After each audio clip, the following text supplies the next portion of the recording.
Yeah, so yeah, I actually enjoyed the movie. I thought though that it found the worst stereotypes of everybody and put them all together in one place.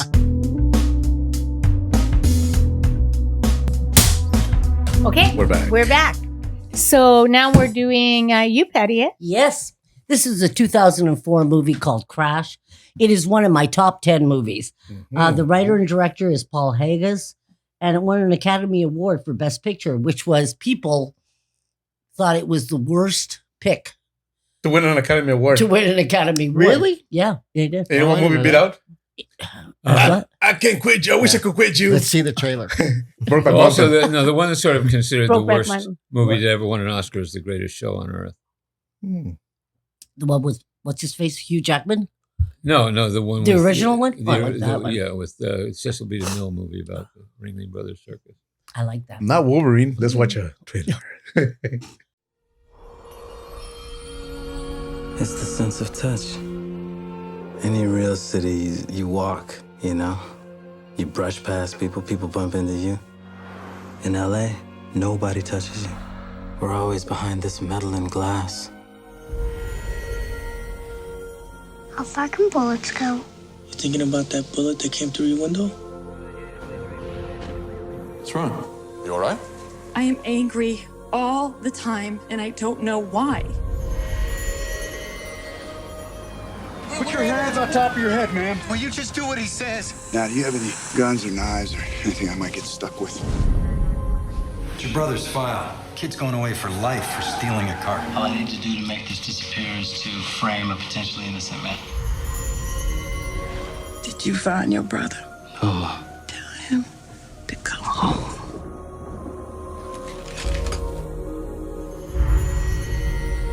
Why do you keep everybody a certain distance, huh? What, you start to feel something and panic? What I need is a husband who will not just stand there. What did you want me to do? Get us both shot? Get out of the car! Give me the keys! I just had a gun pointed in my face. And it was my fault because I knew it was gonna happen. Hands in plain sight, step out of the vehicle. Honey, stay inside! Man, don't walk up on me! I know this man! Get back!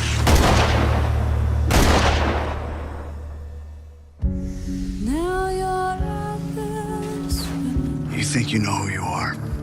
You have no idea. You had a conversation with God, huh? What did God say? I'm trying to help you. I didn't ask for your help, did I? It's okay, Daddy. I'll protect you. it's the sense of touch. I think we miss that touch so much that we crash into each other just so we can feel something. Okay, so this is like a star-studded cast. It's Matt Dillon, Sandra Bullock, Brendan Fraser, Michael Pena, Don Cheadle, Ludacris, Ryan Phillips, and Terrence Howard, and many, many more. So it's several stories interwoven. It's about race, class, and gender before it got hip to talk about it. You know what I mean? And it really does it in a really clever way. So because each story interlocks with another. Sandra Bullock and Brendan Fraser play an upper-class couple, and they call it, this is how they described it, his casually prejudiced wife, Sandra Bullock, which I don't know what that means, that you can be casually prejudiced, who gets robbed. A Middle Eastern store owner and his daughter whose shop gets burglarized, and he blames it on the Latino locksmith. A wealthy African-American couple who get pulled over and hassled by a racist cop. And the dating detectives, Graham and Rhea, is dealing with his drug-addicted mother. Each story intertwines with another, and I thought it was a well-constructed script. You see in each situation, it shows the backlog of that person and what they're coming from before they do something horrendous, which in most movies you don't see. So you can, your view of it changes slightly. And unfortunately in life, we don't get to see that. We just see what's in front of us. My favorite story is the one where the Middle Eastern shop owner whose store gets burglarized and blames the Latino locksmith. He goes to his house. He's so mad. He grabs a gun. He goes to the house and he wants his money back. But the daughter of the locksmith has this imaginary cloak. And she believes it protects them from everything. So when she sees the store owner and the locksmith arguing, she decides to run out and give her dad the cloak. In the meantime, and I won't say the ending to this, he shoots, and then you see what happens there. It's not what you think, which is great. And they all have these little insights that you don't normally see in life. So I notice now when I'm driving, I just keep saying the person in front of me who's driving so friggin' slow and I want to ram probably has a problem today, right? I've always loved this movie. I've seen it a million times. I just think it shows the depth of character. Some are really sweet. Some are really sad. Some are just Don Cheadle's dealing with his drug-addicted mother. That's probably one of the saddest ones for me, and my heart goes out to it. But each story gives me an emotion, and I get the same emotion from the first time I saw it in 2004 to 223, right? And it's one of my favorite movies. Oh, the end. Yeah, no, oddly enough, when I first saw this at the movie theaters, I was not crazy about it. My first reaction says, gee, this isn't the LA that I live in. I really said, they might put all this emotional and dialogue and stuff on the screen, but I'm not surrounded by this LA. I would say maybe with the exception of the Sandra Bullock character, right. who is playing, I guess, what people would call a Karen. Is that what a She's Karen is? Probably like a Beverly Hills. Hey, was her name Karen in the movie? Oh, I don't even know. I thought it might have been was the original Karen. But yeah, she'd be a Karen. That's the thing. I believe this is what it is. That in today, that if somebody's referred to as a Karen, that means they're sort of like a high demanding, high maintenance. Bitch. Okay, there you go. Never heard that. So, can I see the manager? Yeah, exactly. So, that part, and I do agree with you. The Michael Pena character, that was sort of actually that was the most satisfying thing of the entire things that happened in the movie for me personally as well, because everybody just seemed to be angry. They're all seemed trying to be, and it's funny because when you look back, this is like you said, 19 years ago, basically. Right. Wow. Think about how political correctness, I think that was even coming into the scene at the point, people trying to do that, because they do talk about those issues. Oh, this person was black. Is there a problem with it now? Because now, and then they have to play their politics even within the police station. Yeah. Because don't forget too about Don Cheadle's character, that he also has to find his brother, his wayward brother. I don't even go there. It's so sad. So it is, he actually, to me, there weren't a lot of sympathetic characters, but see, like I thought he was one. I thought Michael Pena was one. Me too. I found there was I can't even remember the name now, but everyone has obviously a problem in this, and they're all angry. And which, when you live in a big city, yes, I think that is exactly what happens. And I think Don Cheadle does the monologue about why people hit each other, because they're so emotionally detached from being human. That just to have any type of human contact, whether good or bad, is something. Because I have to admit that I can understand almost everyone's emotions in it, but I literally thought to myself, it seemed a little contrived for me because, like I said, it's not the LA I grew in. Now, also saying that, I'm not white. I never was a white privileged person in LA. I'm not a black person in LA. I'm not a cop. You're dealing with so many different. I'm not a social worker who has to deal, with certain people. Right. Even Loretta Devine playing that character, I felt more sympathy for her because she knows what she has to do. She knows what she has to put up with. Which one? But she doesn't. Loretta Devine. She's the one who had to deal with Matt Dillon, and because his father. She was funny, yeah.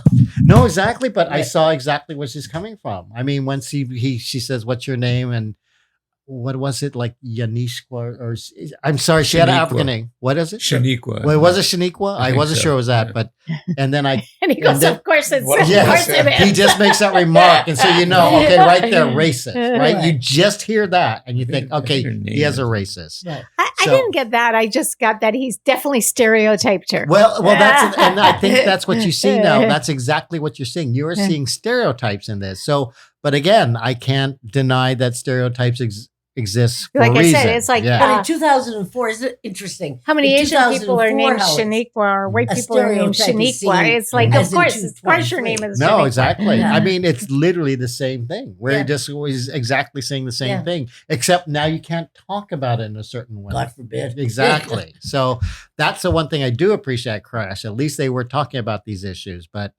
for the most part, I just thought, I understand. I don't understand the controversy. What else was nominated for the Academy Awards of that year? It was do you know? Brokeback Mountain. Brokeback Mountain. That's Oh, right. they thought that should have won for best Yeah, I picture? guess. Now they think now when they all get polled, they say they would have voted for that one instead. Really? Mhm. Oh, I think Okay. Crash was a much better movie. I think Crash was. I love Brokeback Oh, Mountain. I'm sorry. but- No. Is it my turn? No. but anyway, see it because it's sort of interesting look at LA life. I would say 20 years ago, but again, this wasn't the LA I was living in at the time. So go ahead. Yeah, so I actually enjoyed the movie. I thought though that it found the worst stereotypes of everybody Yeah. and put them all together in one place. It's kind of like there's millions of people in LA and you just cherry pick the worst ones Yeah. and just we're gonna make a movie with these characters. Right. Of course, the movie did I think it was trying to show a people who are affected in their personal life and how they deal with it in their professional life or with other people. Like something happens to Matt Damon's character, and now the way he deals it with all the people, or even the black kids they're really funny too. Yeah, in the right. house. So, They were great. but and the movie does try to have like a redemption theme to it too, because a lot of these characters, you see that the shop owner who gets robbed, the cop, even the black kids who are stealing cars, they have almost like a redemption story too, and it's trying to go that way. That you have a certain view, and then you have an experience that kind of changes you. I thought that it might be a little too much because I think a lot of personalities will probably not change. Like I thought that Matt Dillon character probably would. There's a scene, his redemption scene. I thought he probably wouldn't have had it. He probably would be just he would still be that kind of character. So, but and what was it? Also, like you said about driving someone in front of you, cuts you off, and you're pissed off. One thing it shows that we're all dealing with crap. So that's what they say. Yeah. Before you judge anybody, if you're carrying a million things, if you're carrying a sack of crap, so are they. So you have to be, be careful. Be aware that we're all carrying that kind of crap, and it's kind of how you behave I towards think other we people. forget that. Yeah. I think we all do. We forget that. Yeah. other So people are crap, too. maybe it's making that point too, that before you start being pissed off at people or judging them because you're going through shit. Well, you know what, they're going through shit too. Just remember that. Yeah, don't be the last straw to break that camel's back. So I would say when I first saw it, I kind of didn't like it. I thought it was this overkill with the stereotypes on this movie. This time around, actually, I enjoyed it more. Actually, anyways, yeah. Well, first of all, I have a question because I see one of my favorite actors listed here, and nobody's mentioned is William Fichtner. Yeah. What does he play in this? He played, I want to say the DA. He's the one who has to confront Don Cheadle because he starts to play the politics. Oh, it's because like Don Cheadle the says word-face something. guy. I remember, yeah. Yeah, and then and because of Don Cheadle's brother, which I don't want to breathe too much, is a problem for him to sort of go up the ranks. Okay. So they're wheeling and dealing. Okay, I was just curious. He just has a very tiny. He just has the one scene. Remember, they're dealing with a whole problem where a cop shoots another cop too, and that's a case. The cop that looks like a 70s, like if you play with the Doobie Brothers, right? But then something else. But that's a great example because here's a cop that shot another cop, but one's white and one's black, and that's why, like Brandon Fraser's character being the politician. VA, oh, we don't want to make it look like he shot him because But it's a racial moment. And listen to him. I actually like Brendan Fraser's character in this because he was all, what do you want me to do? He was like very... Well, he was, by the way, he was Sandra Bullock's husband, and he's a politician. I mean, he's a major politician. But he also played it very, what do you want me to do on this? Mm-hmm. You want me to say Very this? I'll say politically. this. Right, exactly. He was just Yeah. very, he did not have a position, I would say. So I would say that guy, William Fichtner, would be the guy that talks to Dan Cheadle at the end. Let's have a conversation. He goes, and gives him a choice. You will do this or do that so we can get this guy. And Patty, see, that's what I think is one of the best commentaries about his character, because that's how I feel about politicians. They have no position. Absolutely. They will say whatever they have to the Absolutely. right people or in front of certain people to get their vote. Well, you know, Yeah. I've always hated politicians. Exactly. So Bob, did you see it? Yeah. Yeah. Okay. I'm not going to review this movie as a review, but there is something in it that Why? I want to relate to Why aren't you reviewed? because I know one of the people who's involved in it, and I don't. Why would that I'm make a not- difference? he feels he Because can't be I don't think it's ethical. unbiased. I don't think it's ethical. Okay.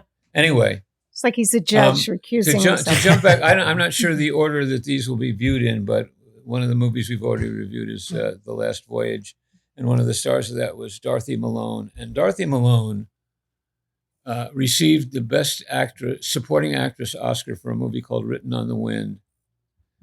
And I didn't look up exactly how long it was, but her acceptance speech was something like 40 minutes. Holy And shit. as a result, Sorry. they said, okay, we have to institute like a limit. Okay. And so they put a limit in so that you're only allowed, like the group, however many people is only allowed a certain amount of times. Now, one of the producer and writers of this movie was a fellow named Robert Moresco. And when they won the Best Oscar, I think it was the Oscar for the Best Picture. Yeah. What's his name? Paul Haggis got up there and wouldn't shut up. And then when Robert Moresco got up to the microphone, they decided it was too much time. And the camera pulled away from him. And there was a long shot of him standing there trying to speak while the play. Oh, that must have been, they probably won for best screenplay then, if he was up there. Yeah, it might have been for best exactly. screenplay, but it was like, I just thought that's so fucking insulting Yeah. to do that to a performer. Like, okay, I understand where this all came from, but it was so sad, and he deserved a better treatment than that. I mean, he was one of the creators of this story. Of Crash. And now, but I'd like to point out that right now, you know, at the next Oscars, I want to see how many people get up there and thank all the people they're striking against now, because you got to make sure you play the politics, and you got like, you know, all that crap going on. Like, what was it? Hillary Swank, who thanked everybody but her husband, you know, on when she You won. forget shit. Yeah. What's his name? Yeah, what's No, his name? no, she Okay, just Sue, she what do you forgot think? him. She forgot him. But anyway. Yeah, it's, But I just wanted to comment on that because it was such a sad moment, and it was that was like my takeaway from the movie, good or bad. That's my takeaway from it, is that sad memory that shouldn't have been. No. It just shouldn't have happened. No. What do you think, Sue? Okay. I wrote notes. Me too. Right? When I Okay. wrote notes, it's a big deal. Okay. Los Angeles is actually a bunch of small cities all together, right? And they're kind of very distinctive from each other. Like the Valley and Studio City is very different than Hollywood. And I mean, they're just all little Or South areas. Central. So it really works in this, Right. thing. Also, the city is very spread out. Absolutely. So we don't necessarily encounter each other. And I think that the writers are trying to say that the way we encounter each other is generally driving from place to place because it's so big, you Yeah. have to drive. Yeah. And so you interact by crashing into each other. It's like, oh, You meet another world. and that's how you meet them, right? That you meet people. Besides, the most obvious thing of this movie is that race plays a big part of how those incidents go down. What I really like about this film is even though the people involved were quite stereotyped, and they really were. They're supposed to be. Yeah, Yeah. they were very real people. I mean, these people actually exist. And they also represent, they kind of, on any given day, any one of us could be the biggest asshole in the world, depending on what's going on with us. Right. And this is why I love Matt Damon's character, because at the beginning of this movie, Matt Dillon. Matt Damon's I'm right. sorry, Matt Matt Dillon. Damon. Dillon. Sorry. Yeah. The beginning Matt of Damon's always a nice name. the beginning of this movie, you're like, oh, what a disgusting human being. Right. And you hate him. And it's like, later on in the movie, you understand what's going on with him. It doesn't excuse him, but you understand what's going on Right. with him. It depends. People depend that another day, he's also the most amazing hero in the movie. Right. So that is true of all of us. Yeah. You know, depending on the day, people are not all good and all bad. Right. People have both things in them. And I think that movie brings that out. It's like, you know, depending on what day I catch you, you Right. can be magnanimous. Another day you can be like stingy. Yeah. It's like, it doesn't, it just, True. even though you might go, oh, these people are just too stereotyped, but the writer does a great job. He needed them to be stereotyped because he needs to bring it all together. And he really does that. Yeah. The writers are really great. It's like they hit home run. They bring it together, which is no small feat. Yeah. All these people from different things. And I think that was kind of common in the more 90 where they would have a movie that Right. would be, and somehow the writer Many has, stories and they bring has it to together. bring it together. Yeah. And he really, Yeah, and they have a term really- for that. I think that's called hyperlink or something like that. Yeah, I movies. love it. I love it. You know, Me Amores too. Perros, 21 Grams, Pulp Fiction. Yeah, Even yeah. Love Bible Actually films, does Yeah. that. Huh? Even Love Actually brings 5 million Yes, Yes, stories. it's kind of I movies. love that Couple. kind of writing Me too. because I think it's kind of, Clever. for a writer, it's a challenge. And I think it's, I think that they did a great job. So it's really quite a feat and they really pulled it off. So I really like this movie. But you have to kind of get through the first, 20 minutes. 20 minutes. Good point. Yeah. 20 minutes before you go, oh, wait a sec. This is just, but after 20 minutes, it starts making sense. Yeah. Yeah. Okay. I was just going to ask him what he wants. No, No, sir. something just occurred to me when you were talking about that too, and that is, you know, I came out here from New York in 1977. In New York City, cops walk the beat. Yeah. The cops know the people in the neighborhood, and somebody pointed out in Los Angeles, the only time a cop deals with you is if he's getting out of a car because he perceives that you have done something wrong. Right. So that's a frightening thing to think about. That you know, if you are coming face to face with a cop, you are inherently his opponent. You know how many times I got thrown in jail with cops coming out of their Daddy car? got thrown in jail a lot.